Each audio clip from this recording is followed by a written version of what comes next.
There you go. All yours, KI.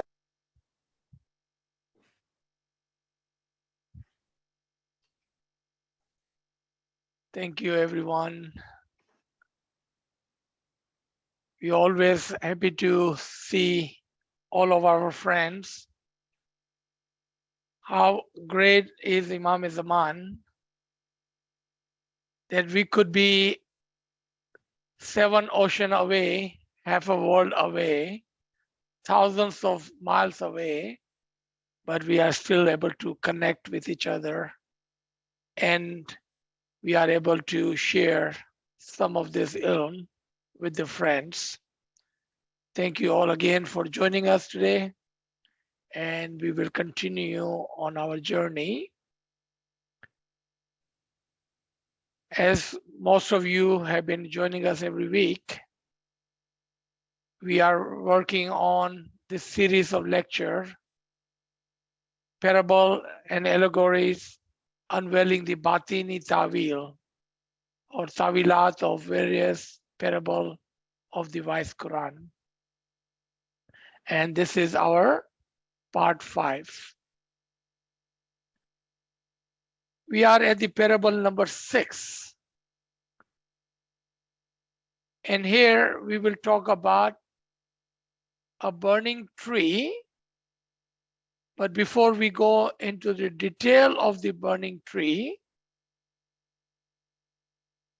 we would have some understanding of the event and the parable, and then the fire itself.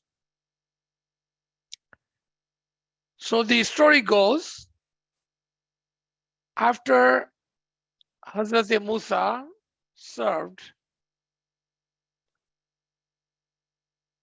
his term with the family where he was, and when he was coming back or leaving that town with his family,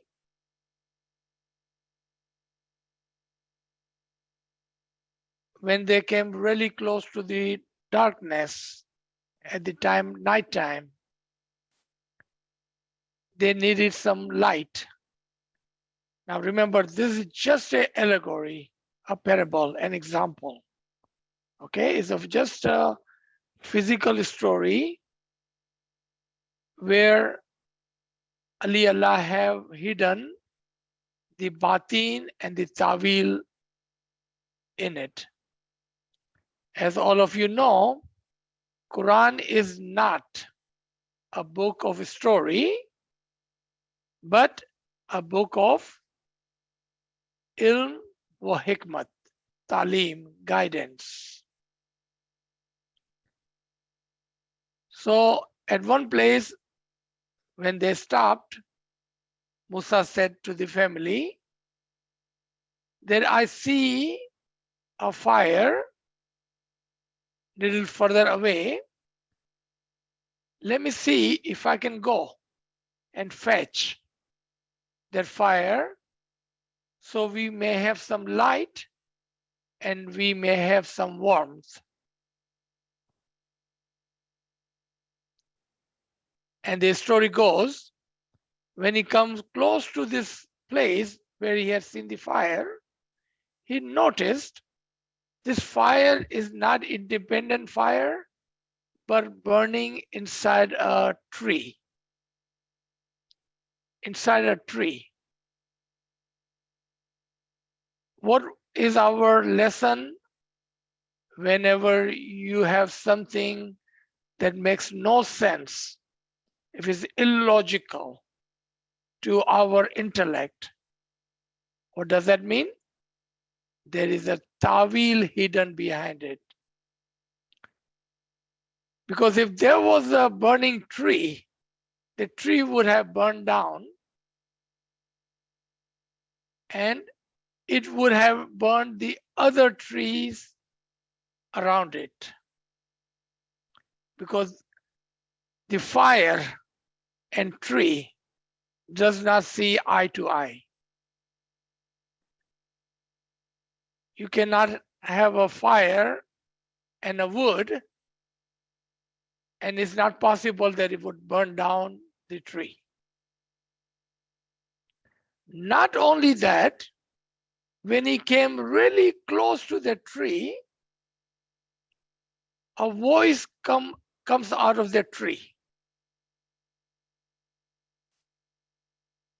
That this is your Lord. I am Allah, and this fire is a blessed fire. So take out your shoes and come on in. इससे पहले कि हम इस तावील में जाएं, जो ज़ाहिरी किस्सा था, और याद रखें ये सिर्फ ज़ाहिरी किस्सा है, वरना कुरान कहानियों की किताब नहीं, बल्कि हिदायत, इल्म और हिकमत की किताब है। तो जब मूसा अपनी फैमिली के साथ सफर करते करते एक मकाम पर पहुंचते हैं और रात का वक्त हो जाता है, तो मूसा कहते हैं फैमिली से कि आप यहाँ ठहरो, मुझे दूर एक रोशनी नजर आई है, मैं वहां से कुछ रोशनी ले आता हूं ताकि हमारे पास रोशनी भी हो और कुछ गर्मी का भी बंदोबस्त हो जाए। जब मूसा करीब पहुंचे तो क्या देखते हैं कि ये रोशनी जो है, ये जो फायर है, आग है, वो एक दरख्त के अंदर से आ रही है। आप जानते हैं कि दरख्त और आग का मिलाप नहीं हो सकता, क्योंकि लकड़ी फौरन से जल जाएगी। और जब हमें कुरान के अंदर, गिनान के अंदर, फरामीन के अंदर, इल्म के अंदर कोई भी बात ऐसी नजर आए जो हमारे अक्ल को, हमारी अकूल को एक्सेप्टेबल ना हो, तो आप समझ जाना कि उसके पीछे कोई तावील छुपी हुई है। ना सिर्फ ये है कि ये फायर, ये आग, ये रोशनी दरख्त के अंदर से आ रही थी, बल्कि उस दरख्त से आवाज आती है कि ए मूसा, मैं हकीकत में तुम्हारा खुदा हूं और मैं रब्बुल आलमीन हूं। अब तुम्हारा सफर खत्म हुआ, अपने जूते उतारो और इस आग के अंदर जो बरकत वाली है दाखिल हो जाओ। अब आपने देखा कि ये मिसाल तो हो सकती है, लेकिन जाहिरी किस्सा नहीं हो सकता है। तो आए, with this understanding we will go to our next slide. Quran के अंदर और दुनिया के अंदर आप जानते हैं कि आग जो है वो दो किस्म के एट्रीब्यूशन अपने अंदर, कमालात अपने अंदर, जोहर अपने अंदर रखती है। As we know that there are two sorts of examples of the fire in the Quran, and there are true attribution of the fire physically. One, the fire gives light and warmth, but at the same time, if this fire is not controlled or in a perfect and complete and correct surrounding, it could burn a person or a place. Just like that, fire is mentioned in two very opposite way in the Quran. इसी तरह से आग एकदम अलग अलग तरीके से कुरान में बयान की गई है। In one hand, this fire is called a blessed, merciful, life-giving fire. At the other hand, this fire is called that it will throw the fire on the devil, and so it can destroy them, completely destroy them. This fire is used to protect the place from the shayateen, and this fire is working in a negative sense. एक तरफ से fire के लिए कहा गया कि ये रहमत है, आ जाओ उसके अंदर। एक तरफ से फायर के लिए कहा गया कि ये दुश्मनों के लिए और शयातीन के ऊपर फेंकी जाएंगी ताकि उसको दूर भगा दिया जाए, यानी कि उस जगह की प्रोटेक्शन के लिए एक फायर जलाई गई थी। 200% different understanding of the fire. Example, when we have a controlled fire in our home, in our fireplace, or in our gas stove, or in our barbecue pit, we can receive the light, warmth, we can cook food, and safely we can utilize the fire. But if the same fire, if it's not intentional or controlled, it can burn us or our dwelling, our home, our environment. In the first reference, the fire is a positive light, a blessing, a blessing. So when Musa came to it, he was called, saying, "Blessed is whoever is in the fire." In this place, whoever is in the fire is the blessed, and whoever is around it. जो भी इस आग में है, इस नूर की रोशनी में है, और जो भी उसके करीब करीब है, सबके ऊपर बरकत है, रहमत है. On the other hand, in the different place in Quran, the above reference was 27, ayat number 8, and bottom reference is from Surah 67, ayat number 5. Verily, we have adorned the nearest heaven. पहले आसमान पर हमने चिरागा जलाया हुआ है. Nearest heaven with lamps, and we have made them missile to drive away the devils. और हमने उसको एक हथियार बनाया है ताकि शयातीन को मार भगाए. We have prepared for them, for the shayateen, unwanted. We have prepared for them the chastisement of the flaming fire. और उसके लिए हमने एक जलती हुई, जला देने वाली, तकलीफ देने वाली आग तैयार करके रखी है. एक तरफ से आग रहमत के लिए है, एक तरफ से आग उनको डराने, जलाने और मार भगाने के लिए है. How will we understand the same one single word, fire? How do we understand when fire is in positive sense and when fire is in negative sense? How do we understand that?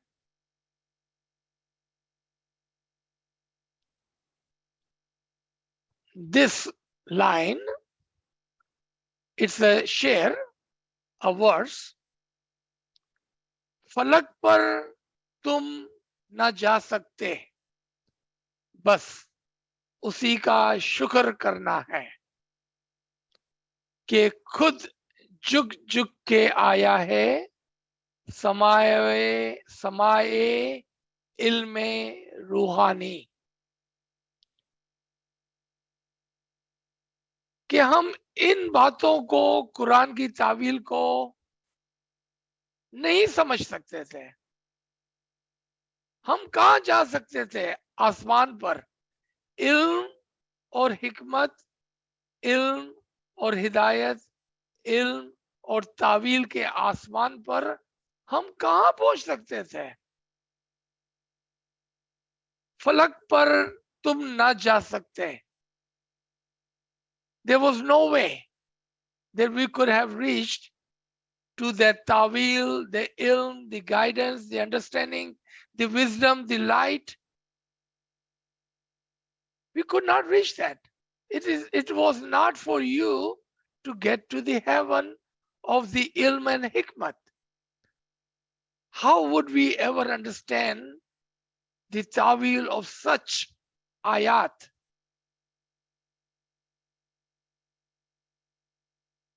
But just be grateful to him. बस उसी का शुक्र करना है। आप मौला के लिए शुक्र अदा करें। Just be grateful to him कि खुद जुग जुग कर आया है समावे इल्म रूहानी।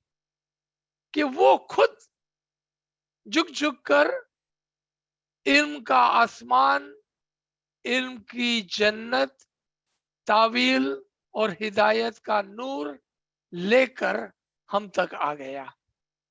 That he himself has come down to us.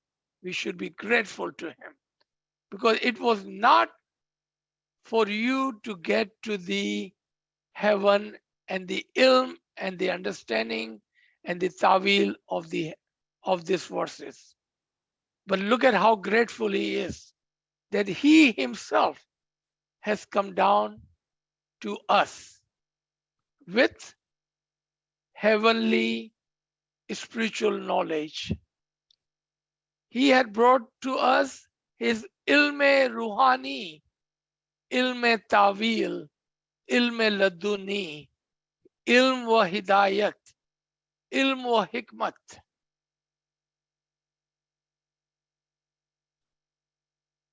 क्योंकि हम तो वहां नहीं जा सकते थे.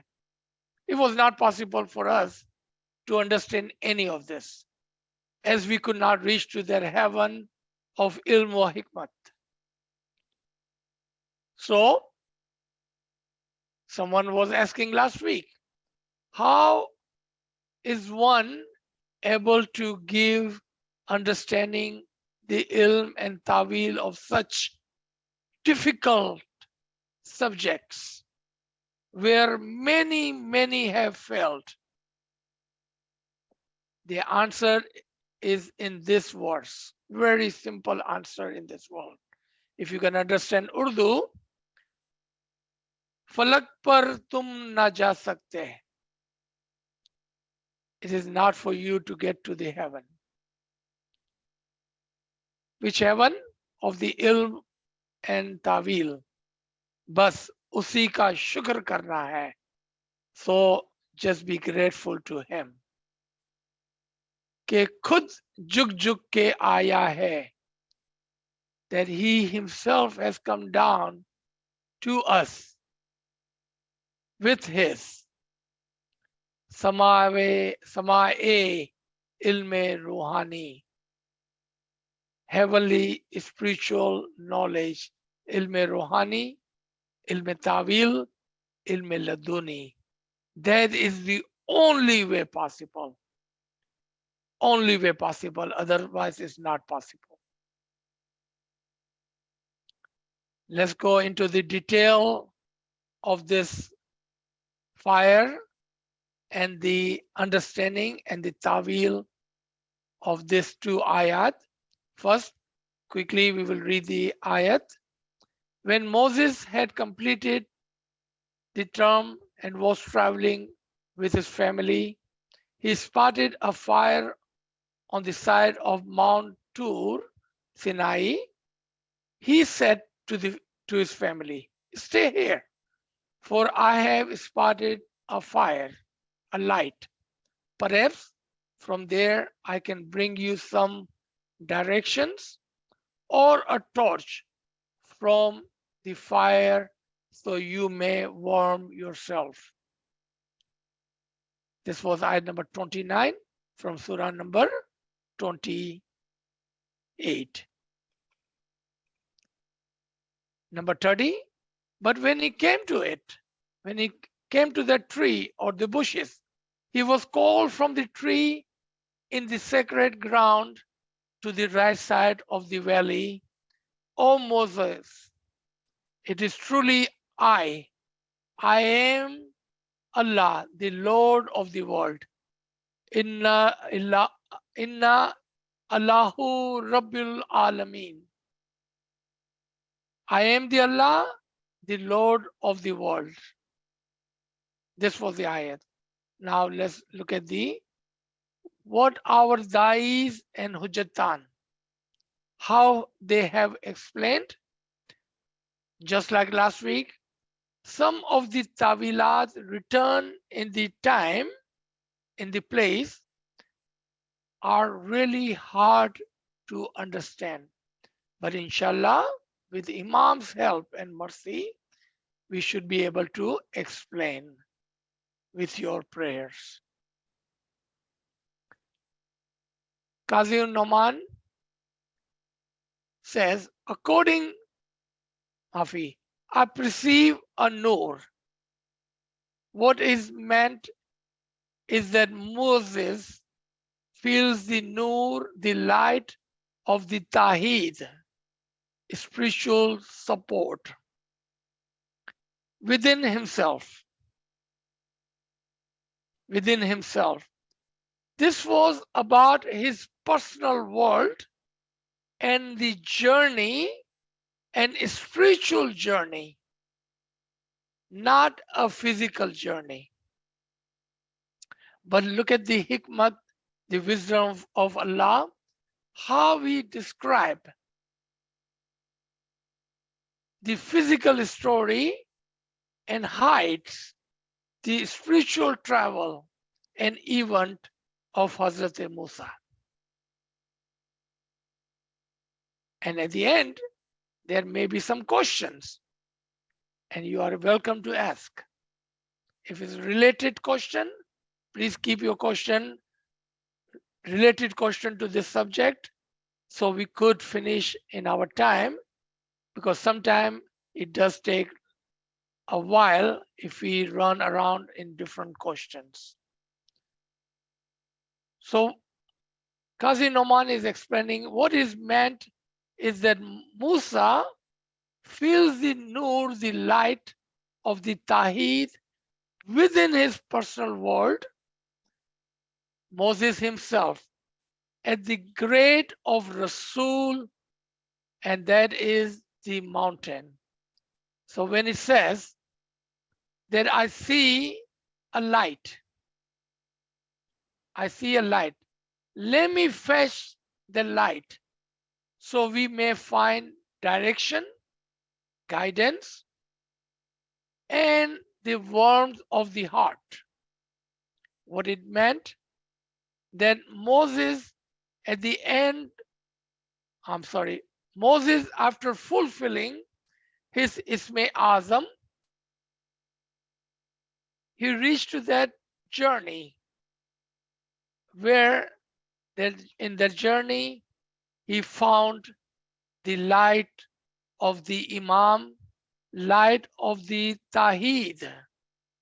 Tawheed, spiritual support within his personal world. And the mention of the holy mountain or sacred ground is this place. I'm pointing toward my forehead. I am pointing toward my forehead. This is the sacred place. This is the mountain within human personal world. That is the place where he found the light of the Imam. This was the light he was speaking about. So he told his people that I have seen the light.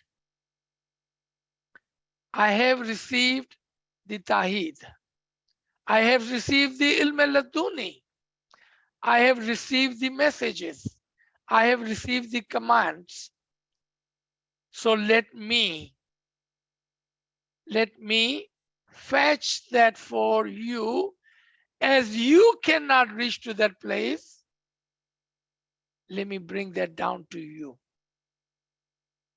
Let me bring the light and the hidayat and the tawil and the ilm and the direction and the spiritual world to you as you cannot reach to that place.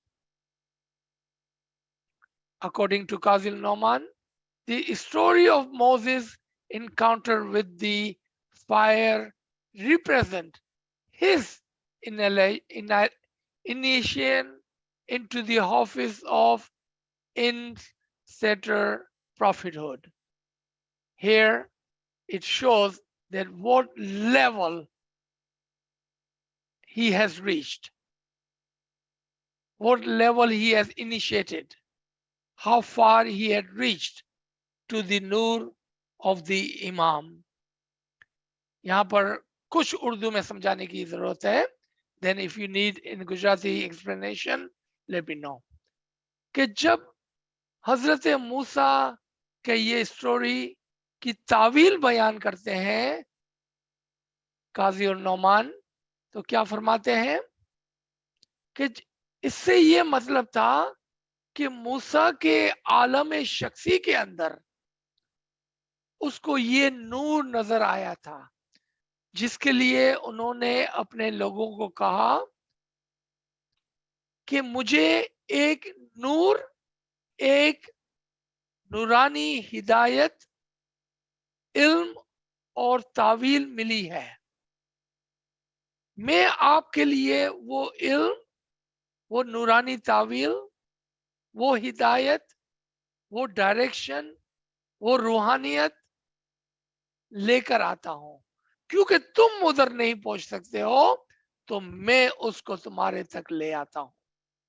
ये उसके आलम शख्सी का माजिजा था, जहां पर उसको रोशनी उसके पहाड़ पर सेक्रेट सेंचुरी के अंदर, मैं इस वक्त अपनी उंगली अपने सर के ऊपर रखा हुआ हूं ताकि जो देख सकते हैं और जो कल सुनेंगे उनको पता चले कि मैं क्या कर रहा हूं. मैंने अपनी उंगली को अपने माथे पर रखा हुआ है कि ये वो मकाम है जिसको हम सेक्रेट ग्राउंड, हजीरा कुस या अपने आलम शख्सी का पहाड़ कहते हैं. इस मकाम पर उसको रोशनी मिली थी, इस मकाम से उसको ताहीद आई थी, उस मकाम से इमाम ने उसको पुकारा था. और उसके जूते उतार देने का मतलब ये था कि अब तुम अपने असल मकाम पर पहुंच गए हो. Take out the shoes, meaning now you have reached to your original final destination. Welcome home. Welcome home. That's what it means. If perceiving a fire means that Moses could feel the light of the Tawheed within himself, then the rest of the verse tells us that Moses would, as a result of the Tawheed, bring information, guidance, as a result of the Tawheed, or a light firebrand, which would be a portion of the Tawheed itself, with which his people could warm themselves. In example, the advance from his people would feel the heat from the fire of the Tawheed relative to their ranks of spiritual progress. यहां पर दोहरी बात की गई है. In this place, Moses was speaking to two kind of people. To ALWAAZ, to common, that I am your prophet, I have the commandment, I can guide you. But those who were close to him, he was telling them his spiritual experiences and what he had brought down for them. And they were feeling the nur, the hidayat, and the ishq ilahi which was described to them. वो दो लोगों से एक साथ बात कर रहा था, मुखातिब था, एक जनरल जमात से, जिसके लिए उन्होंने कहा मैं तुम्हारे लिए इल्म भी लाया हूं, मैं तुम्हारा पैगंबर हूं, मैं तुम्हें गाइड भी करूंगा. लेकिन जो उसके करीब के आला मोमिनीन थे, उसको वो रूहानियत की बुशारत देता और वो उस बुशारत को लेते हुए इमाम के इश्क के दरिया में बह जाते. उसके इश्क की गर्मी उन तक पहुंचती. जो बात वो कर रहे थे उसके अंदर से उनको वो नूर नजर आता था, क्योंकि वो अपने दर्जात के अंदर बुलंद थे. What it means today? Why do we care what happened 3,000 years ago? Does this benefit us any? Why are we even talking about something which happened 3,000 years ago? What good does this do to us? What we are saying that even today, those mu'mineen who are walking on right path and reach to the nur of the Imam, the Taheed of the Imam, Ilm al-Laduni of the Imam, those higher ranked Arifin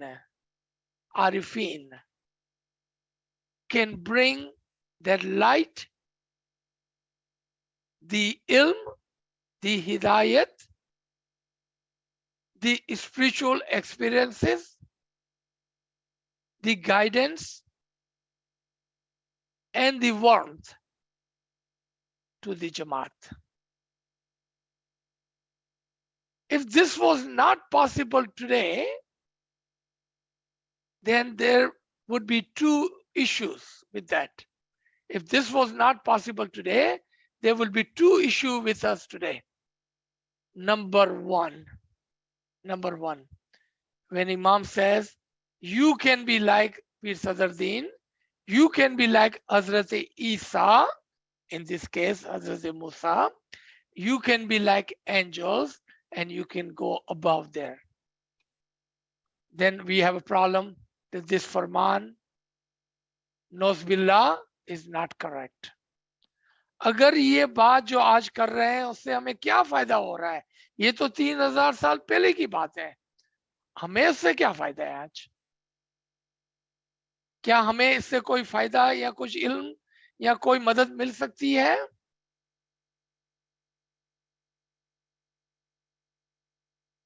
अगर नहीं मिल सकती है तो फिर इसमें दो मसले हैं. पहला मसला ये है कि जहां पर इमाम ने फरमाया कि तुम पीर सदरुद्दीन जैसे हो सकते हो, तुम पैगंबरों जैसे हो सकते हो, जैसा कि यहाँ पर मूसा का जिक्र है, तुम फरिश्ते जैसे हो सकते हो और उससे भी ऊपर जा सकते हो, तो फिर खुदा ना खास्ता हमारे मुंह में खाक, ये फरमान गलत हो जाता. Second issue with this is, if this was not any use to us today, then Quran would be invalid for the Mu'mineen today. There would be an issue then. But that is not true.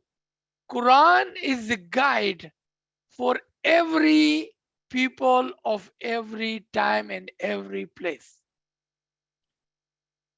अगर ये बात दुरुस्त होती कि आज हमें इससे कुछ फायदा नहीं हो रहा है, तो दूसरा जो मसला खड़ा होता वो ये होता कि कुरान आज हमारे लिए बेकार हो जाता। नौजबिल्ला, कुरान के अंदर से हमें कोई हिदायत नहीं मिल सकती आज। लेकिन आप जानते हैं कि कुरान हर जमाने के लिए, हर जमाने के लोगों के लिए और हर जगह के लोगों के लिए हर हमेशा हिदायत का काम करता रहता है। Meaning this story is as relevant today as it was 1400 years ago and as relevant as when it was 3000 years ago. इससे हमें पता चला कि ये किस्सा आज भी हमारे लिए उतना ही फायदेमंद है जितना 1400 साल पहले हुजूर सल्लल्लाहु अलैहि वसल्लम के ज़माने में, और इतना ही फायदेमंद है जितना 3000 साल पहले हजरत मूसा के ज़माने में था। One more tawil of the understanding of the fire. The Imam of the time can give and does give spark of the nur, fire, light to the mu'minin. The Imam of the time can and does, not only he can, but he does give a spark of light to every mu'min, and this divine law and habit has always continued. This spark is from the fountainhead of the light of intellect, not from a low level. क्या फरमाया कि इमाम अपने जमाने में हर हमेशा अपने नूर की रोशनी मोमिनों को देता रहता है, क्योंकि यही उसकी आदत है। और ये नूर की रोशनी उसके फाउंटेन हेड यानी कि उसी से किसी को नसीब हो सकती है, उसके अक्ल से यानी कि अक्ल कुल के जरिए से ये नसीब होती रहती है, ना कि और किसी निचले दर्जे से। As the Quran 28:29 says, he, the Musa, said to his people, "Bide you here, stay here. Verily, I see in the distance a fire. Peradventure, I shall bring some information, khabar, from there, or a brand, jazwa, from the fire, that you may warm yourself." You see, a translation and understanding is much different here. That is said to the people, as you cannot reach to their level, so stay here. And this journey is a long journey, and the fire is far away in a distance. For the sake of the spiritual journey, I shall fetch the light, and I shall bring, यहाँ जो word खबर का आया है, I shall bring the ताहीद. The word खबर, ताहीद, from there, and the warmth from the fire, that you may warm yourself. The gist of its tawil is that when the true guide succeeds to the rank of the light, the mu'mineen receives too great benefit from this. If you are paying attention, you will exactly understand what I just read. The tawil, the gist, the essence of this is when a true guide, a teacher, reaches this success and to the rank of the Nur, the Mu'minins, the Jamaat receives two great benefit from this.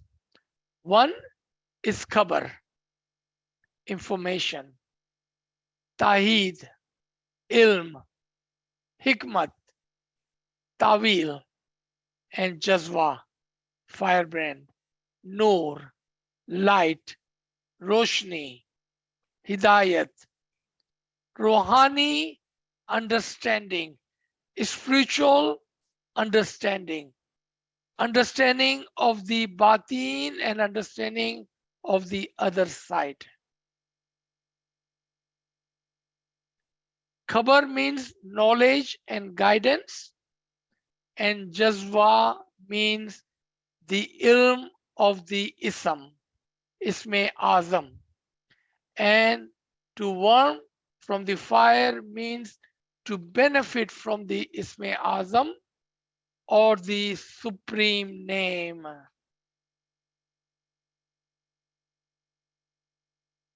You see, there are a lot of secrets hidden in this tawil. क्या फरमाया कि इसमें मोमिनों के लिए दो फायदे हैं. एक तो उसके जरिए से उसको इल्म और हिदायत मिलती है.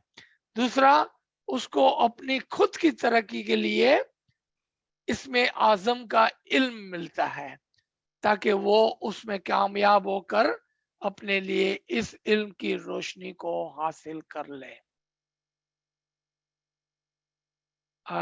If we have a time, we can go a little bit further, or we can stop here and take the question. What does friends suggest? So can I say? I'm sorry? Go further, sir. Go further, Okay. sir, please. Yeah, just 10 more minutes. Thank you. 10 more minutes.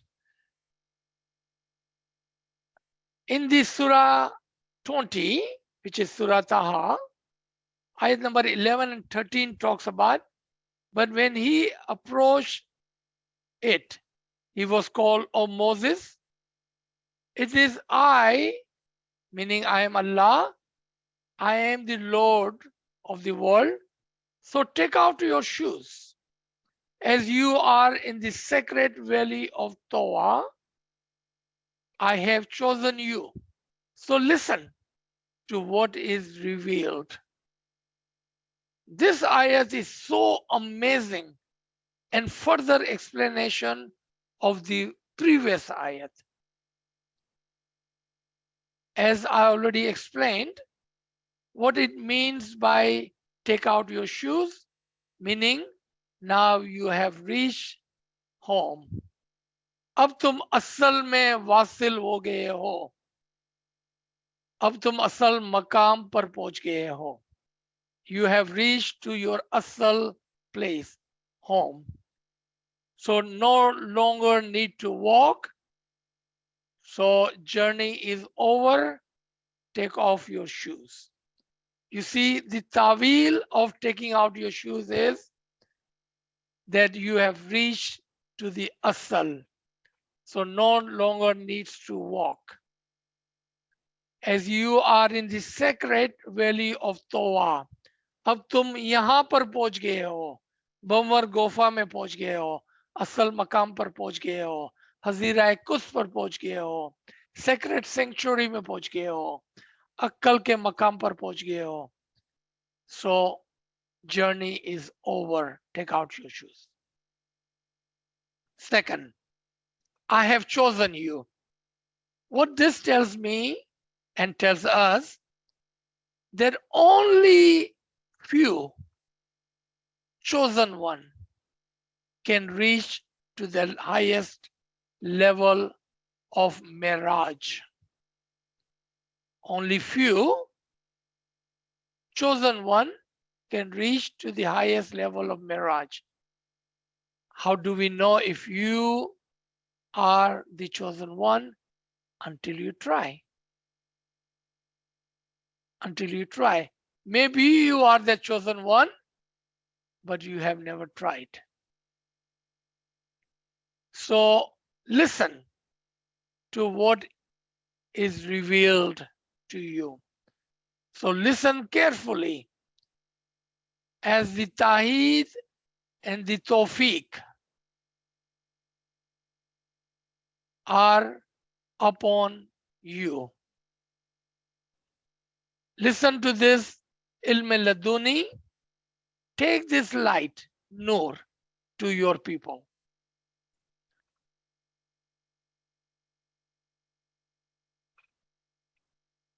This is broken down of that ayat. So if anyone have question, this will be easy way for you to look at this screen. As you can see, there are few things happening here. Number one, he approached to the light, meaning he was not sitting, he was walking, he was taking the journey toward the batin and toward the asal maqam. Number two, he found at that place the nur and the ilm of the imam, as he was called.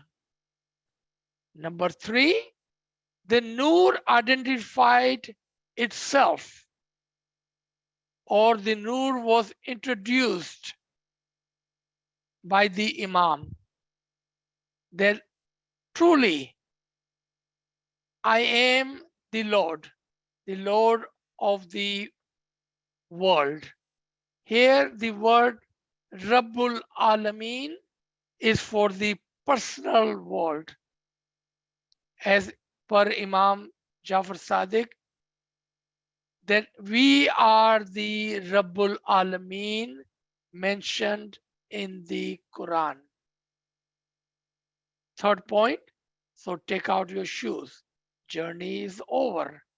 Enter into the Hazira Quds, sacred sanctuary, Asal Maqam.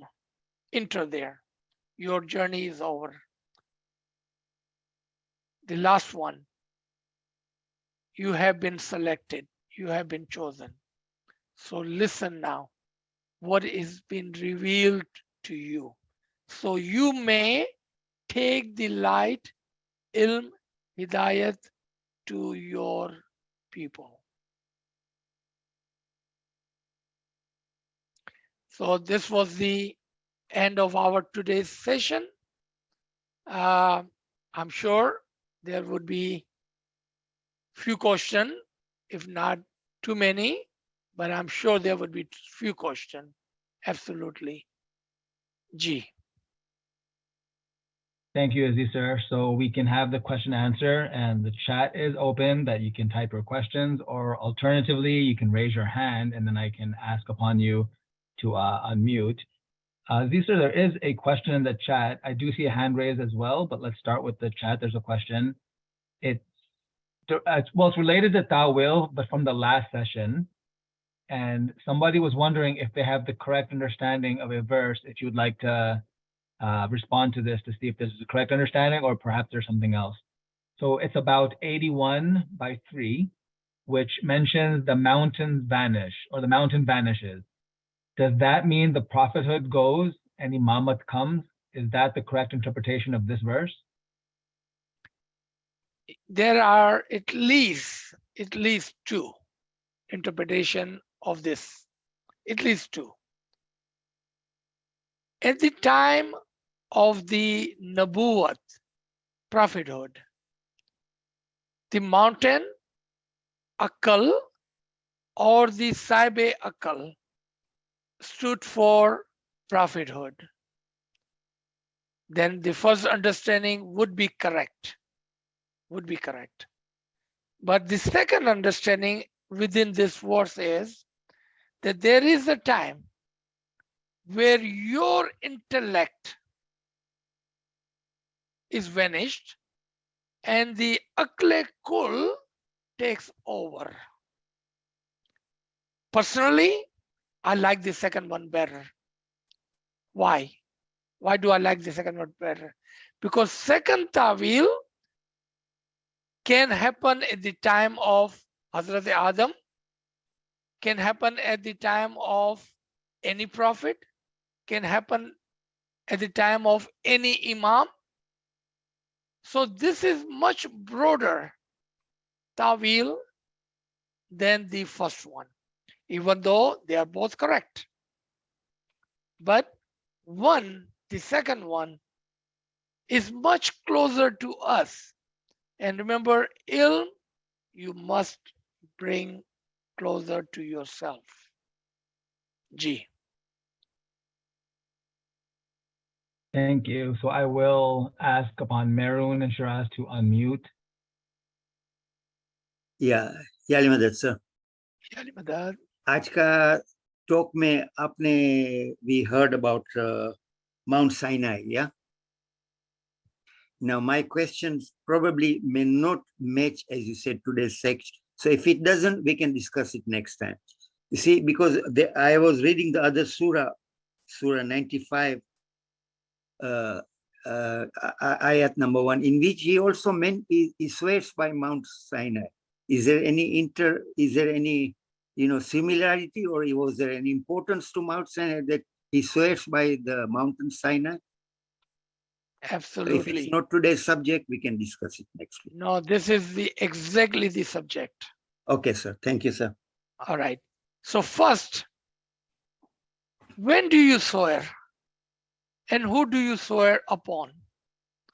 How funny would it be that I would say, I'm looking at the bricks right outside. I swear upon that brick. How funny, illogical that would be. That Okay. Allah, who is above all else, he swore upon a huge rock, a mountain. Because to him, there's just a big rock on the earth. Right? Yeah. No. Allah swore always upon the akal. Mountain equal to akal. Number 1. Mountain equal to saibe akal. Number 3. Mountain equal to the human brain, or this part of the brain, the highest level of the brain. That is the mountain of every human. So what Allah is saying? I swear, because this akal is near and dear to me. I will swear upon the akle kul. I swear upon the saibe akal, Imam Zaman. And I swear upon those who are saibe akal amongst the mu'mineen. So you see, there is a huge learning from this ayat. Great question. That's how, so we should make, if you listen to last 3 years of the lecture on the Tawil, and if you start writing it down, the meanings of the words in the Quran, by now you should have more than 100 understanding of the words. Example, water, ilm. Example, tree, imam. In example, matti, momin. Mud, good momin with the ilm. Mountain, akal. Heaven, higher ranks. Zameen, lower ranks. And if you start writing it all this down, you will have a catalog, an encyclopedia of understanding. Then when you read the Quran, and every time you hear word water, matti, mountain, heaven, you will know exactly what Allah is saying to you. Otherwise, the very Quran in the words can take you away from the Sirat al-Mustaqim and throw you away far, far, far away. Because the words requires ta'wil and understanding. Ji. Thank So you, that's sir. interesting.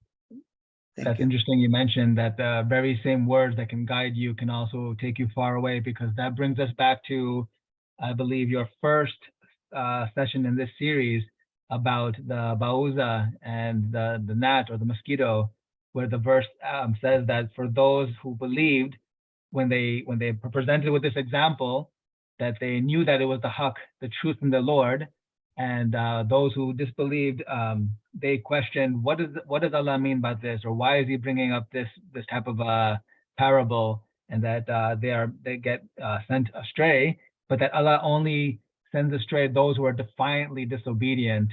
But it's just interesting that the very same thing He says, that I either guide by these things or that people can get misled.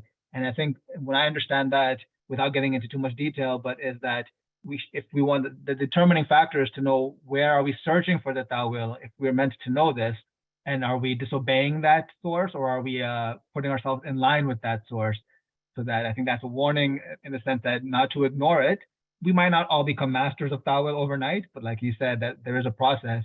And so long as we keep the iman and the faith and trust on where the ta'wil comes from, and we believe in that, inshallah, we'll go further. Inshallah. Okay, there is somebody's asking if you can explain in Urdu the first question, and I think that might have been about 81.3 about the mountain. जी, तो हमारे शिराज भाई ने सवाल पूछा कि खुदा कुरान के अंदर सूरा 95 के अंदर पहाड़ की कसम खाता है, तो उसका क्या मतलब हुआ? तो नाचीज ने पहले सवाल पूछा कि भाई हम कसम किस चीज की खाते हैं? हम पत्थरों की, मट्टी की कसम नहीं खा सकते हैं। कसम तो हम उन चीजों की खाते हैं जो हमें प्यारी होती है, हमारे करीब होती है। हम क्या कहते हैं? इमाम की कसम, खुदा की कसम, मेरी माँ की कसम, मेरे बच्चों की कसम। यानी कि जो हमसे ज्यादा बुजुर्ग या हमसे ज्यादा करीब या हमसे ज्यादा प्यारे होते हैं, उसकी कसम खाई जाती है। कितना हंसी मजाक की बात होगी मैं कहूँ कि ये मेरे सामने जो ब्रिक लगी हुई है, पत्थर पड़ा हुआ है, मैं उस पत्थर की कसम खाता हूँ। खुदा पहाड़ की कसम खावे तो ऐसा होगा कि जैसा वो किसी पत्थर की कसम खाता है, क्योंकि खुदा की नजर में दुनिया के एक पहाड़ एक पत्थर की तरह है। बस यहाँ पर वो पत्थर की कसम नहीं खा रहा है, क्योंकि पहाड़ की तावील जो है वो अक्ल है। पहाड़ की तावील अक्ल कुल है, पहाड़ की तावील साहिब अक्ल है। तो वो अब क्या कसम खा रहा है कि मैं अक्ल कुल की कसम खाता हूं, मैं साहिब अक्ल इमाम की कसम खाता हूं। आपने देखा, जो चीज उसको प्यारी है उसकी कसम खा रहा है वो। तो ये सवाल था और ये उसका जवाब था कि अगर आप कुरान पढ़ते हैं तो आप मेक श्योर करें कि आपके पास एक किताब होनी चाहिए जिसमें अल्फाजों के मानी लिखे होने चाहिए कि भाई पहाड़ का मतलब क्या होता है, जमीन का मतलब क्या होता है, आसमान का मतलब क्या होता है, पानी का मतलब क्या होता है, मट्टी का मतलब क्या होता है, कीचड़ का मतलब क्या होता है। ये इसकी मानी आपको पता होनी चाहिए, वरना वही कुरान जो आपको हिदायत करने वाला था वो आपको भटका देगा। जिसके ऊपर ख्याल ने याद दिलाया कि जो हमने 3 हफ्ते कबल बऊजा का तावीली मतलब यहाँ पर समझाया था, उसके अंदर खुदा फरमाता है कि मैं इन्हीं एग्जाम्पल से मोमिनों को, अक्लमंदों को हिदायत करता हूँ, और इन्हीं एग्जाम्पल से मैं जो ईमान वाले नहीं है उसको भटका देता हूँ। क्योंकि अगर आपको मानी नहीं पता होगी, आपके पास उसकी समझ नहीं होगी, तो वही कुरान जो आपको हिदायत करने वाला था वो आपको भटका देगा। तो पहले उसको सीखें फिर उसको पढ़ें। सीखे बगैर पढ़ेंगे तो आपको नुकसान होने के खतरात हैं। जी। Thank you, Aziz sir. I think they might have been asking about the first verse, which was the mountain disappearing in Surah 81, Ayah 3, which speaks about various things disappearing. So I think the question was if you can explain in Urdu, but I mean, perhaps you already covered it with your answer there. जी, वहां पर सिर्फ ये बताता चलो कि एक आयत में है कि हम एक दिन पहाड़ों को गायब कर देंगे। यहाँ आप देखेंगे कि पहाड़ अपनी जगह से गुम हो गए हैं। तो क्या कोई जाहिरी पहाड़ के गुम हो जाने की बात है? तो सवाल पूछने वाले ने पूछा कि यहाँ पर क्या पैगंबरी के खत्म होने और इमामत का आगाज होने की बात है? तो नाचीज ने अर्ज की कि यहाँ पर दो तावीलात हैं। पहली तावील सही है जो आपने समझा, लेकिन उससे ऊपर की तावील ये है कि अगर पहाड़ का मतलब है अक्ल कुल, साहिब अकल, तो उस जमाने में जहां पर पैगंबर होते थे वो साहिब अकल होते थे। आज के जमाने में जो इमाम का वक्त है तो वो साहिब अकल है। लेकिन ये तावील से हमको क्या फायदा?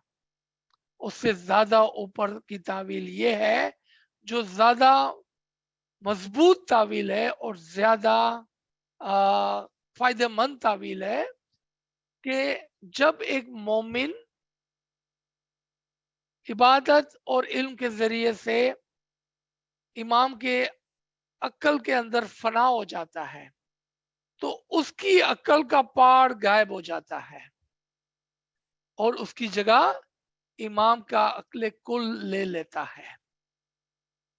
यहाँ पर जो अक्ल के गुम होने की बात है, पहाड़ के गुम हो जाने की बात है, वो हमारी अक्ल गरीजी का गुम हो जाने की बात है और अक्ल कुली का आगे आ जाने की बात है। उसमें फायदा ये है कि ये काम आदम के जमाने में भी होता था, हर पैगंबर के जमाने में भी होता था और इमाम के जमाने में भी हो सकता है। तो ये तावील ज्यादा मजबूत और फायदेमंद है। जी। Okay, thank you. There's a question in the chat. There's actually a couple. Let me read the first one. So Aziz sir, you had mentioned that the ta'eed and teachings can be or is being brought down to us by arifin and others. Other than the arif kamil mukammal of each time, who might write books, etc., how do we recognize these others in this time period? And are there many of them? Very good question. Easy answer, one-liner answer would be through their ilm. That would be the easy answer. Through their ilm.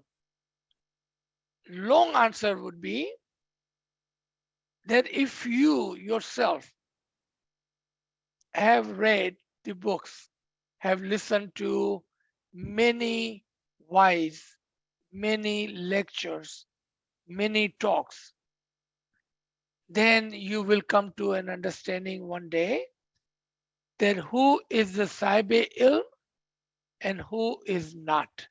What does it mean? Who is giving you opinion, information? Who is giving you bookish knowledge, reading and explaining? And who is giving you ilm tawil, ilm ruhani? And that is how you will find them. And when you do find them, do not let them go. Because now you have an opportunity to learn that ilm. Very good question. Thank you.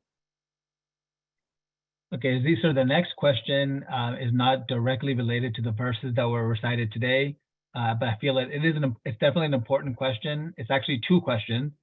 It's it's a little bit long, but it's nothing you've never heard. I'm sure you've answered this question in the past a few times. So with your permission, I'll just read out the question. Sure. Okay. So, and just bear with me while I read it out, please, and for the audience as well. The Quran often mentions that we should worship Allah Himself alone, with no associates of His creation, of which is why the Prophet Muhammad's face is never shown. So we devote our attention solely to Allah. My question is, do Shia Muslims worship the Imam alongside with Allah? I have noticed on part 5 of the dua that on certain verses we say, O Imam of the time, O our Mawla, you are my strength and you are my support and on you I rely. O present, O living, O Shakrima Husseini, you are the true manifest Imam. Wouldn't this type of praying go against of what is said in the Quran? To put associates of Allah along with His name? Why should we need to ask for strength from the Imam when we can directly ask to Allah, the sole creator who we should worship without any associates? Another related question I have is that some people view the Imam as Allah Himself or see Allah through the Imam. What are your thoughts on this, considering what I've mentioned above? Many thanks, if you can explain.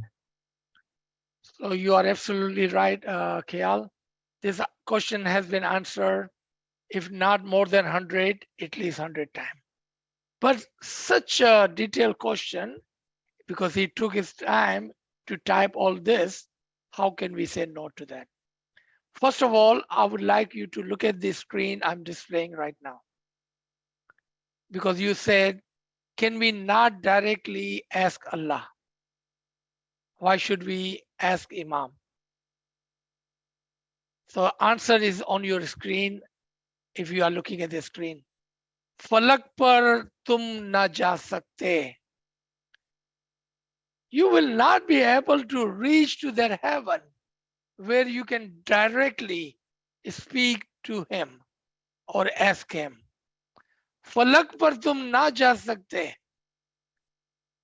बस उसी का शुक्र करना है, खुद चल चल कर आया है समाए ilme ruhani, that he manifested himself again and again and again and again from the beginning to the end, so you could reach him, so you could see him, you can ask him, you can touch him, you can receive what question and answers you like. Second answer. This was the easy answer, okay? Second one is a little bit harsh answer, but needed, very much needed answer, especially to those Ismailis who says, I ask Allah, not Imam. Listen to me very careful. If you don't like the answer, I would say do some personal search.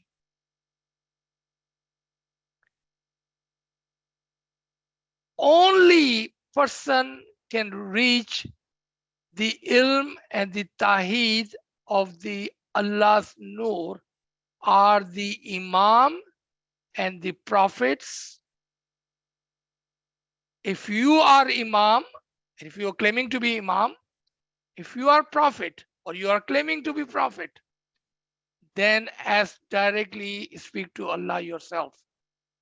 But if your answer is no, no, and you saying I am Garib and Nachiz, then Garib and Nachiz cannot reach to the heaven, could not directly ask Allah for anything. I'm not telling you that. Look at the Quran. Ati'ullah wa ati'u Rasul wa ulil amra minkum. Why did he not stop at Ati'ullah? If you were right, Allah would have stopped at Ati'ullah. And then Yadullah. No. Give the bayat on the hand of the Prophet. There's a Yadullah. Where is that Yadullah?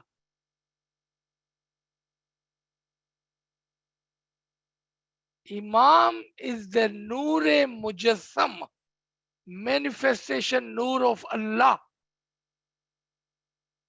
That one you're supposed to ask.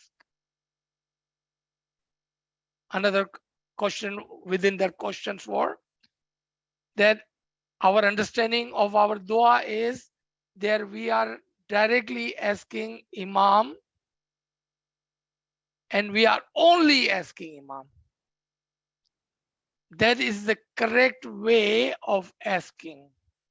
Correct way of asking. Any other way is not correct.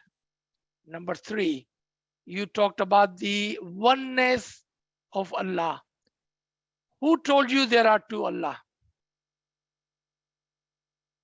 Show me 2 Allah. Who told you there are 2 Allah? And show me 2 Allah. Let me show you 1 Allah. Say, kullu. Say, kullu wallahu ahad. Allah is only one.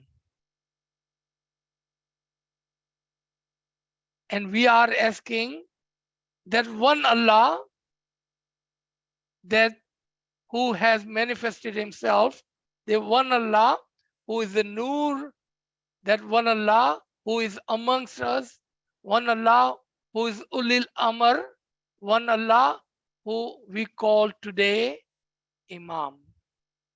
There are no 2 Allahs. If you have found 2 Allahs, please show us. There is only one Allah, and that is the Allah we should ask.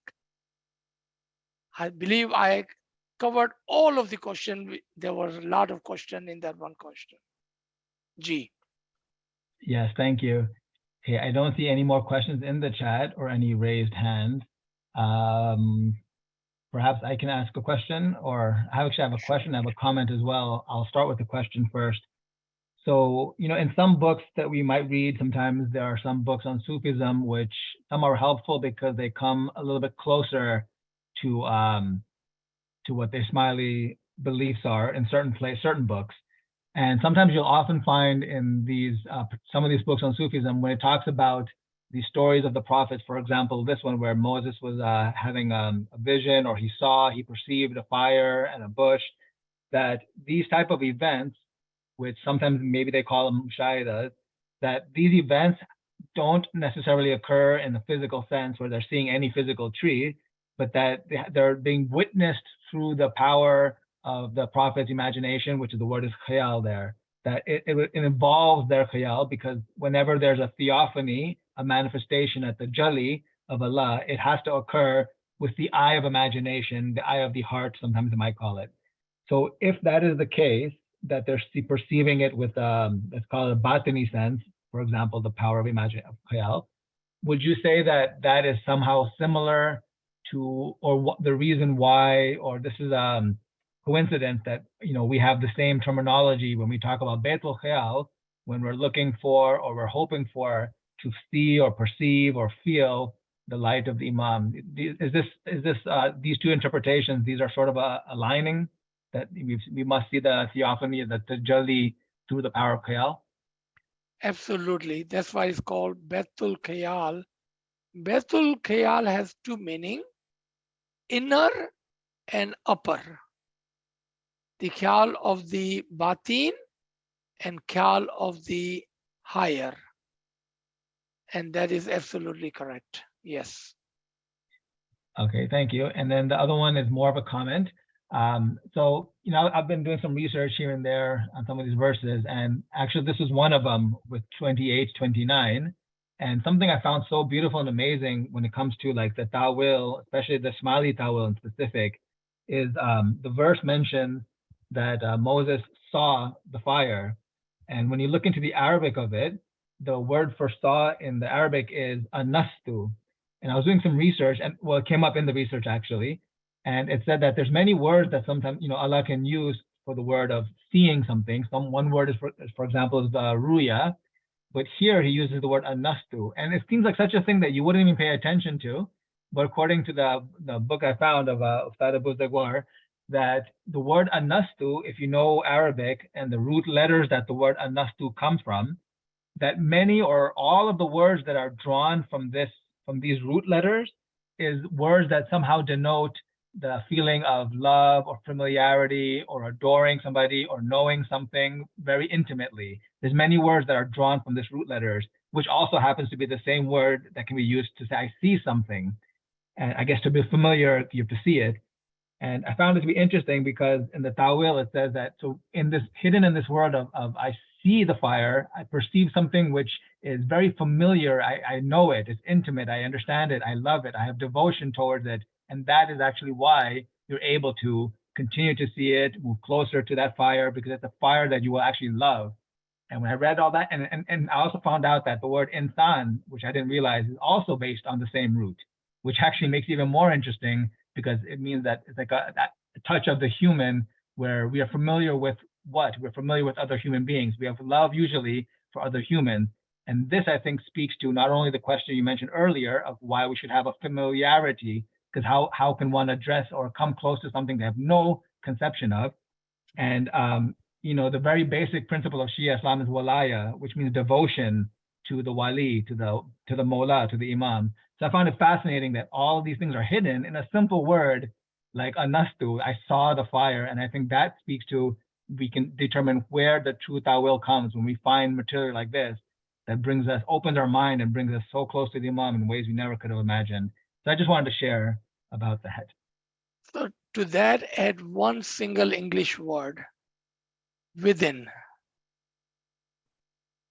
Within is the complete understanding of that word.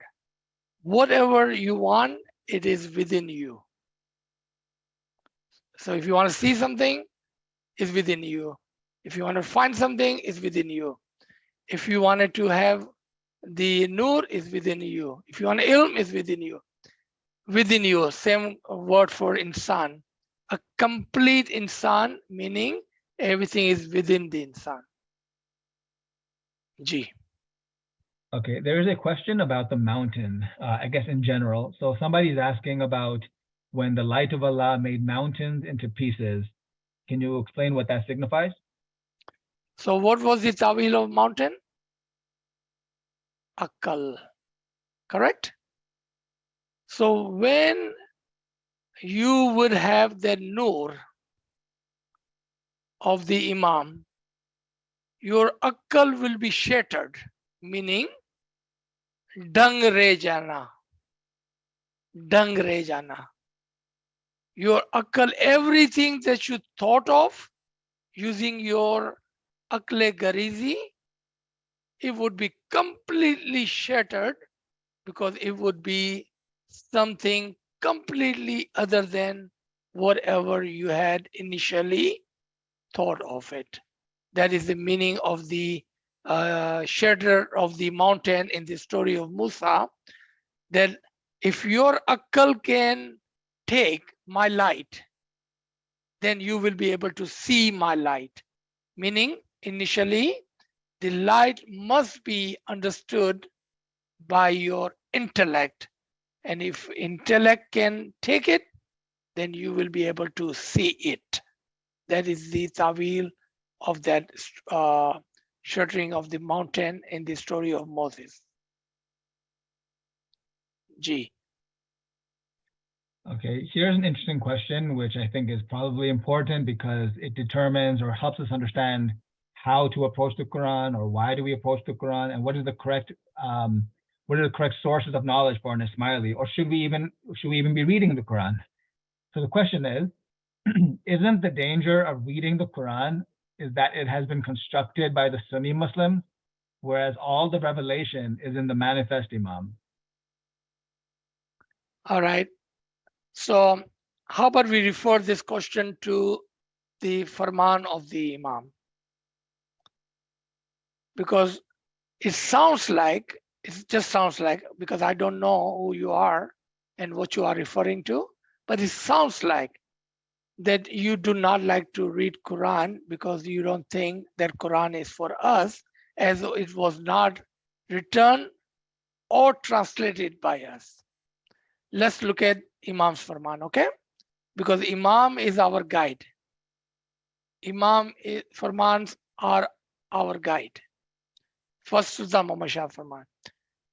A Momin came to Imam Aka Sultan Muhammad Shah Salawatullah Alayhi, may our soul be sacrificed to that Imam, and asked, Ya Mullah, I heard that there are some section of this Quran is missing and has been taken out, has been hidden. Should we read this Quran? And Imam replied, the Quran, the way it is today, in the shape and form, is good enough for us, and it is good enough to reflect on the true Imam. Listen to this. Is good enough for us and is good enough to reflect on the true Imam. That's Sultan Muhammad Shah, okay? Hazir Imam.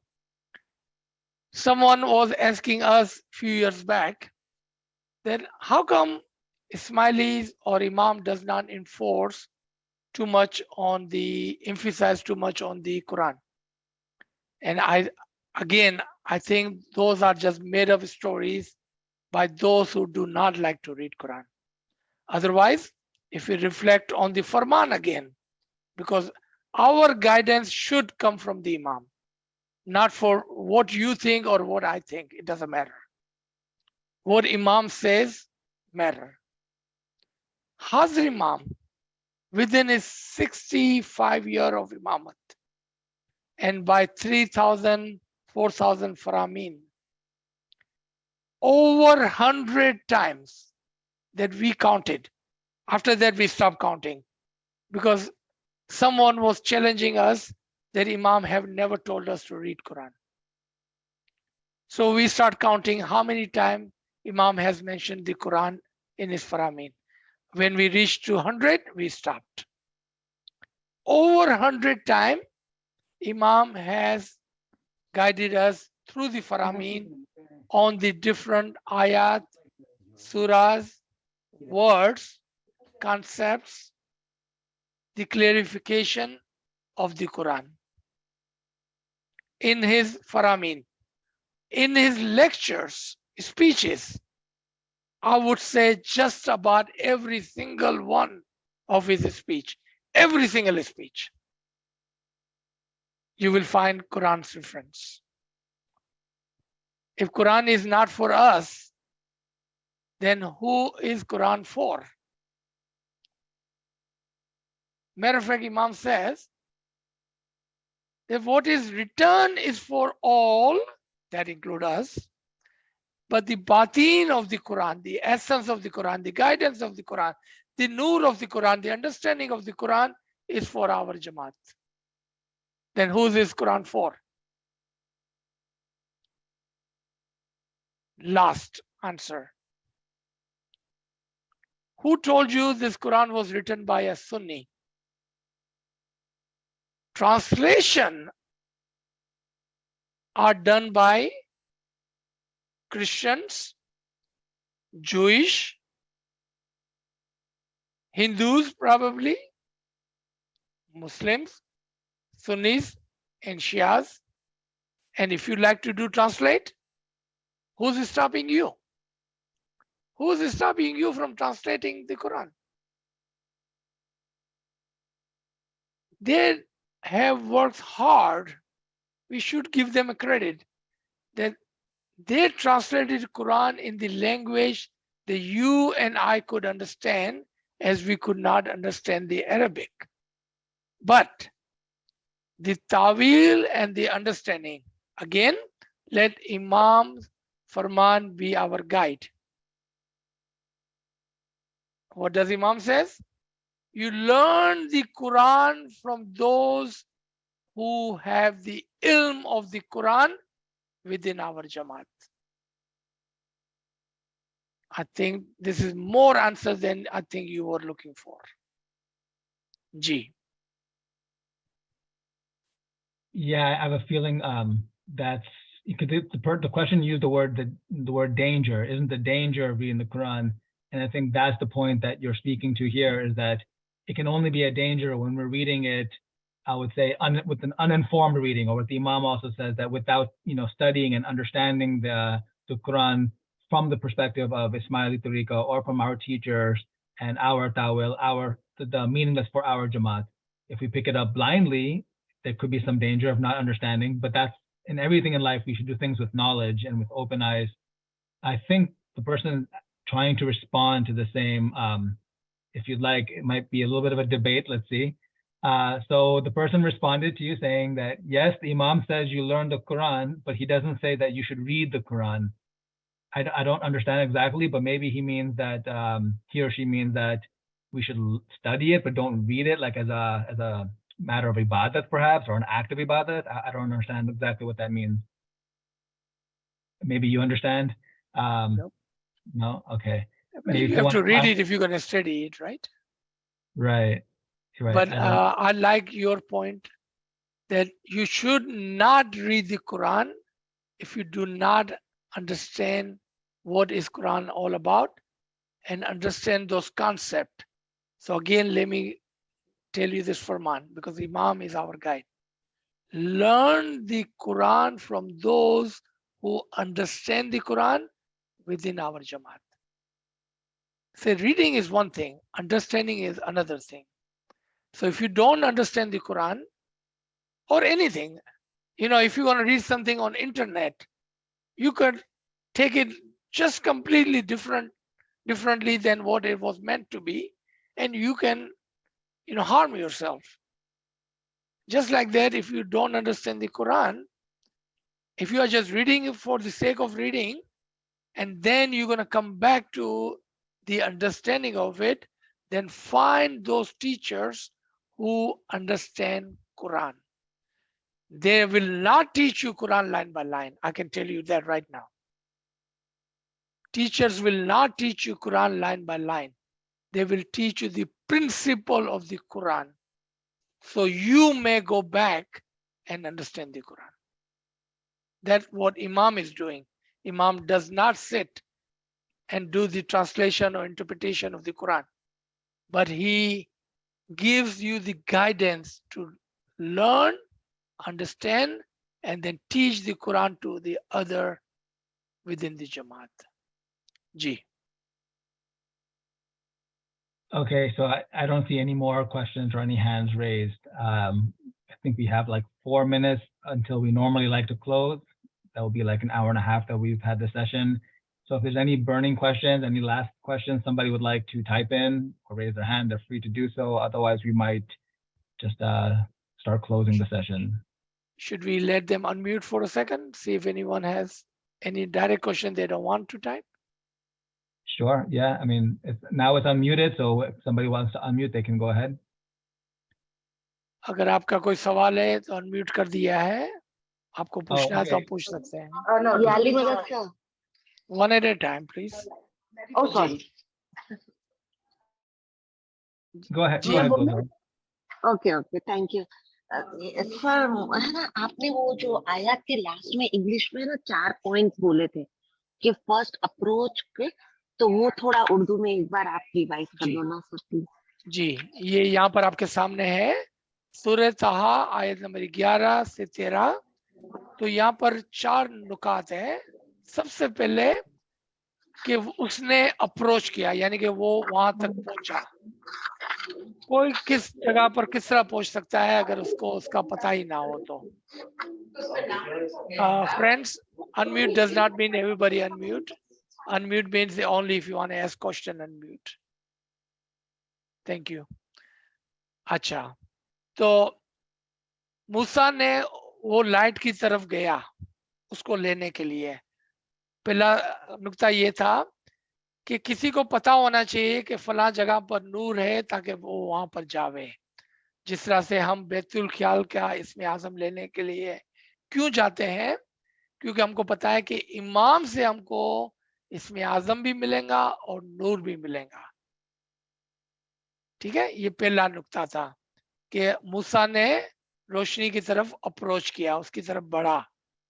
जिस तरह से हम बैतुल ख्याल में इसमें आजम और नूर की तरफ बढ़ते हैं. तब वहां से आवाज आती है जब हम नूर के करीब जाते हैं कि मैं ही तुम्हारा खुदा हूं, मैं ही तुम्हारे आलम शख्सी को पालने वाला हूं। ये दूसरा नुक्ता था इसके अंदर। तीसरा नुक्ता था कि अब तुम असल मकाम पर पहुंच गए हो, नूर के घर में पहुंच गए हो, तो तुम्हारा सफर खत्म हो गया, जूते उतार दो और ये तुम्हारा बंवर गोफा होगा, यानी कि हजीरा कुद्स होगा। चौथा कि वहां पर सिर्फ वही पहुंच सकता है जिसको मौला चाहे। मौला फरमाते हैं ना कि आप इबादत में बैठे हैं, आप डिमांड नहीं करना, जिसको मैं चाहूंगा उसको ये नूर नसीब हो जाएगा। तो उसको चुना गया था नूर के लिए, आपको भी चुना जा सकता है नूर के लिए। और आखिरी कि जब हम वहां पर पहुंचते हैं तो नूर के साथ हमको इल्म लदुनी हिदायत भी मिलती है, और वो हिदायत हमारे लिए नहीं होती है खाली। जिस तरह से मूसा ने आकर लोगों को हिदायत दी, हुजूर सल्लल्लाहु अलैहि वसल्लम ने आकर लोगों को हिदायत दी, तमाम पैगंबर, तमाम इमाम, तमाम पीर, तमाम दाई, तमाम आरिफीन जब इस मर्तबे पे पहुंचते हैं तो वो वहां से लौट कर लोगों की तरफ आते हैं, और ये इल्म, नूर, हिदायत, रोशनी सब जमात के लिए होती है, हमारे को रख लेना नहीं होता है इसको। यहाँ पर ये 4 नुकात है जी। Okay, Aziz sir, a few more questions have come in, which now I think is clarifying perhaps the person's question. And I think we've already touched it and you've mentioned it, but based on some subsequent messages from them as well as somebody else, the issue seems to be is that, is the Quran meant to be read or meant to be recited?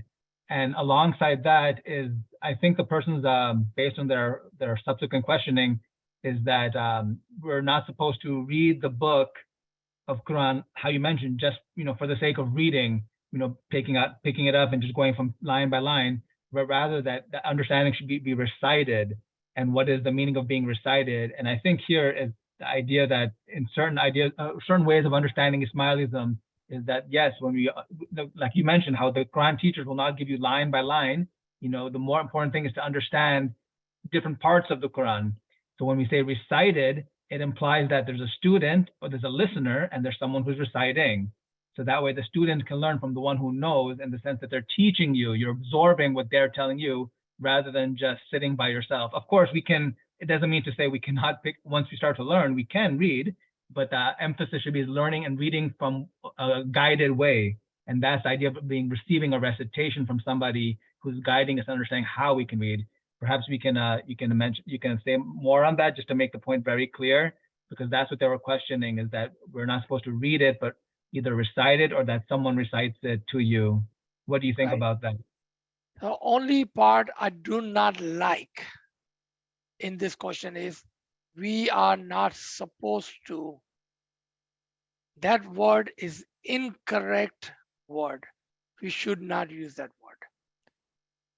If you ever use this word outside of these classes, and especially outside our tariqah, they will call you kafir.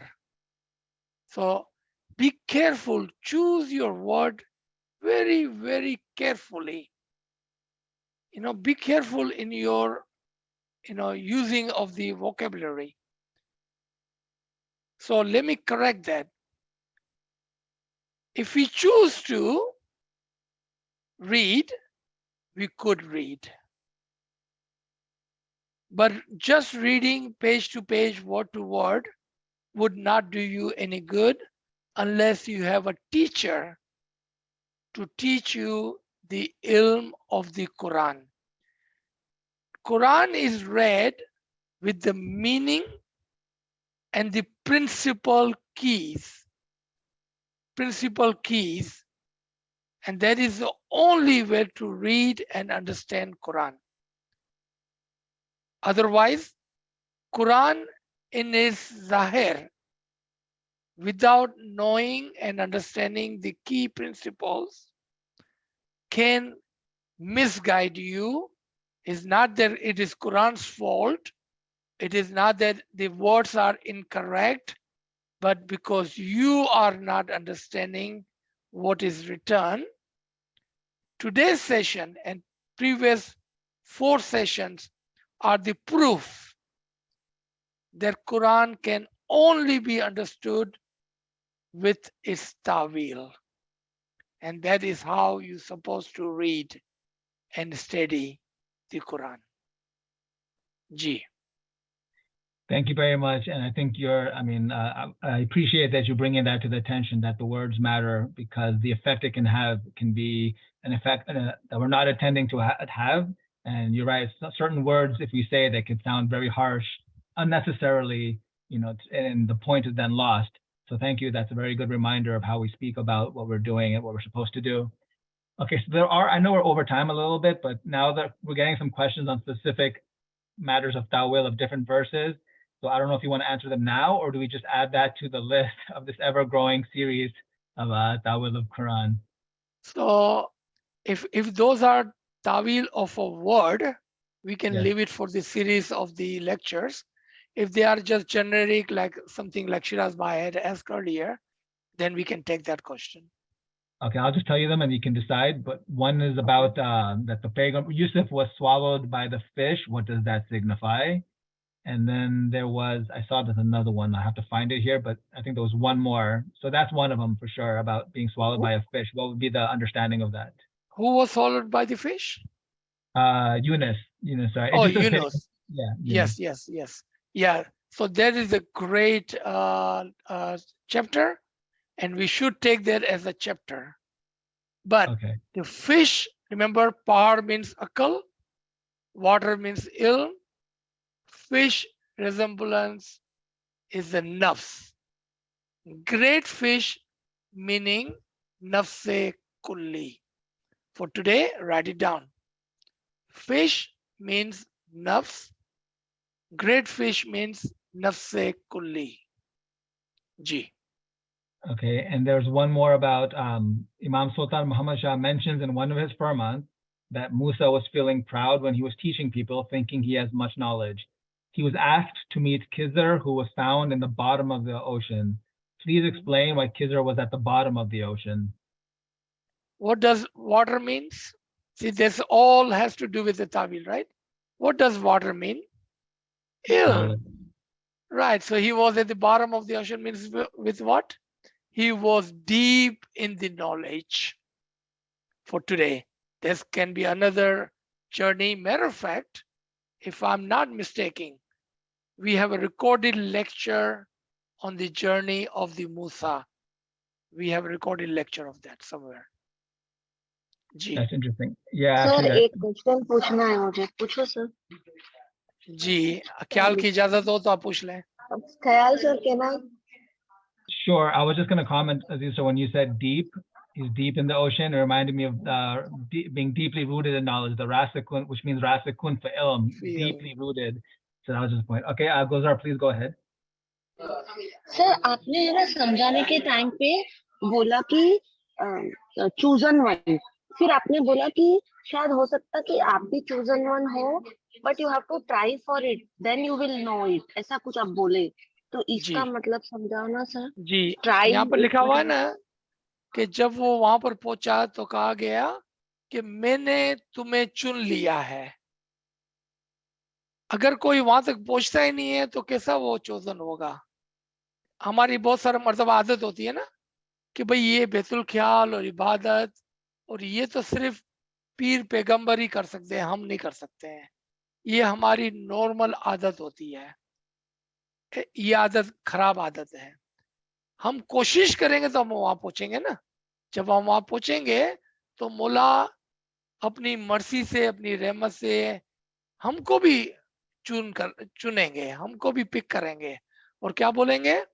यही बोलेंगे जो यहाँ पर लिखा हुआ है कि देखो तुम अब यहाँ पर पहुंच गए हो, तुम नूर के दरिया में आ गए हो, मैं तुम्हारा मौला हूं, अब तुम अपना सफर बंद कर दो, अब तुम यहाँ पर नूर तक आए हो, अब जो मैं तुम्हें देता हूं उसको अच्छी तरह से सुनो. मैंने तुम्हें पिक किया है, मैंने तुम्हें चूज किया है, सेलेक्ट किया है, अब जब तुम वापस जाओ तो मेक श्योर करना कि ये नूर की रोशनी और ये इल्म दूसरों को भी देना। इसका मतलब ये होता है। जी। थैंक यू सर, शुक्रिया। Aziz sir, you know, as I was just thinking about what you mentioned earlier and our language of speaking and all about approaching the Quran. And interestingly, I was just thinking about this a week or two ago and I forgot about it. And I was just reminded, you know, and in most Muslims' understanding, before reciting the Quran, they always say, A'udhu billahi minash shaitanir rajim, being that they want to be protected from shaitan before reciting the Quran. And they think that this is going to keep shaitan away so that they can go ahead and read it. And I know in Nasir Khusro's Wajuddin, which is very difficult because it's not even translated, but sometimes you can find little excerpts here and there. And in one place, he's explaining that certain commands that God tells you to do, for example, seek refuge in Allah from the cursed Satan, is some things you recite and some things you actually have to do something about it. And in this sense, what does it mean to say that I seek refuge in Allah from the cursed Shaitan? Is not simply to say it, but you actually have to do something that's going to protect you prior to reading and understanding the Quran. And in that sense, how do you seek refuge is that you have to find the place which will give you shelter. And the shelter, of course, would be in the city of knowledge or the house of wisdom. So when you are guided by the Imam's teachings and the ta'wil and the ta'lim of the Imam, like he mentions in the Constitution, that the Imam's sorry, I forgot exact words, but the Imam's Imam's Nur guides our way, right? Sorry, I messed up that line. But we were protected by the Imam. In that sense, when we approach the Quran, we are reciting in a way that we're being protected from being misguided, right? Because it's based on the knowledge. So this is like a parallel. On the one hand, we can simply say something. On the other hand, we can seek to improve our knowledge so that when we're reading as if we're reading with the light alongside with us. And in that sense, we can hope we're being protected by that light. What do you think about that? Yes. So, in English language, I believe it's called verb compared to noun. So one is a noun, one is a verb. Meaning when you say, I want to go somewhere.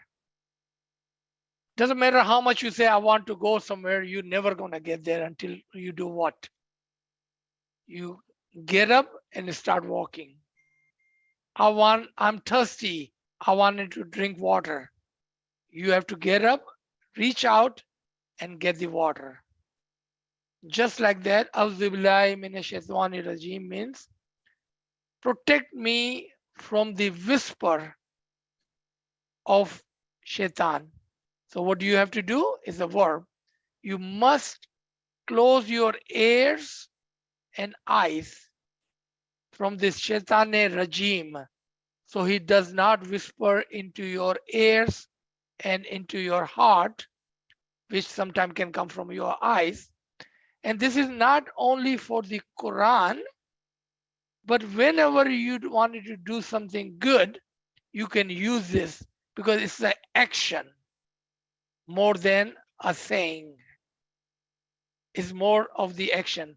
So you are asking Mullah that with your guidance, let your farman be my protector and save me from the whisper of the shaitan outside your farman. Now, the last thing I would like to add, how many people you and I know that have been misguided by the Quran because they kept their ears and eyes and the heart open to the whisper of the shayateen. So the very Quran which was supposed to be blessed and the guide for the mu'mineen deviated them away from the nur and the guidance of the Imam. That's why we're supposed to say, A'udhu billahi minash shaitanir rajim, and you're supposed to mean it practically. You need to close your ears from the gair ilm, your eyes and your heart from the whisper of the shaitan. Gee, this was a really good question actually. So in Ji. that sense, we can say it's sort of like zabane hal, meaning you should be saying that with your actions, not just saying it with your mouth, but actually, Absolutely. you have to actually walk the walk and walk the talk, not just say it. You must do something Right. about it. So probably because I asked that question, somebody's also asking that why then do we not recite A'udhu Billahi Minash Shaitanir Rajim before we say our 3 times of dua? Or why do we not recite that in Jamaat Khana before reciting our dua? Right. Actually, I think we do. You are not listening. Let me remind you, okay? Bismillah. And then he says, Amar Mukhi Sahib Jo. And the Mukhi Sahib replies, Amar Hazir Imam Jo. Because we are reciting with the Amar of the Noor, we are in the protection of that Amar of the Imam. See, you are not listening. You have to listen. You are not listening. Ji. So Aaron, one of the co-hosts is also unmuted. Are we over time? And is that what it is, or do we have to close? I see also one hand raised. Yeah, before taking that, I just wasn't sure. I don't want to make sure we're not missing somebody else's time schedule, or we're okay. Yeah, we are okay. Okay, so Zulobia, if you can unmute, okay, there you go. Yali Madad Aziz, sir. Yali Madad. Very nice and informative session. But well, one thing I wanted to ask is that when we are receiving Hazrat Imam's Zahiri Didar, then is that why we should close our eyes and just listen to Hazrat Imam's Farman at the time? No, that is absolutely incorrect understanding. Not incorrect, absolutely incorrect. Why would I say that? Please explain. We are there for the Didar of the Noor of the Imam. He is sitting right in front of us. Looking at me is like the looking at Allah. So why would you close your eyes to the Didar of the Imam? Who told you that? That is absolutely incorrect. See, that shows, Olivia, Yes. that ilm is so important. And not only ilm, the correct ilm is so important that when we don't have that, we ourselves are closing our eyes to the Didar of the Imam. Ilm, ilm, ilm. We need to correct our ill concepts and stay away from those who are giving this kind of ilm to the Jamaat. Ji. Thank you very Okay. much. So Aziz, sir, I don't see any more questions, and there's no Okay. more hands raised or anything like that. So with your permission, you can decide what we'd like to do. We can stop here. Thank you, everyone. Thank you so much for joining. Aziz Bhai, can I just end the subject? I was asked by Farida Bhai to thank you for giving us your time to us, sir. Thank you so and much. Parting with us so much knowledge. And in return, all we can say besides thank you is pray to Mola to bless you with more and more happiness. You acquire more knowledge which you can pass to us. And may Mola in return bless you, your family with lots and lots of barakat in health, wealth, iman, and in everything that you do. Ameen. Ameen. Sir, we are very grateful to Mola for giving us this opportunity of you coming to us. Ameen. And May Mola bless you. my prayer in return are that not you are only listening, but you are bringing this in your practical life, applying this practically in your everyday, and utilizing this ilm in your daily prayers, because we need to understand what we are saying and doing. And I hope this ilm is helping you in that. If not, sir. then Yes, it's sir. no use for this, right? The Thank best you so example much. the best example I can give you, that I was supposed to meet my family here, but I told them that my lecture is so important at the moment. It's so interesting that I will see you in half an hour.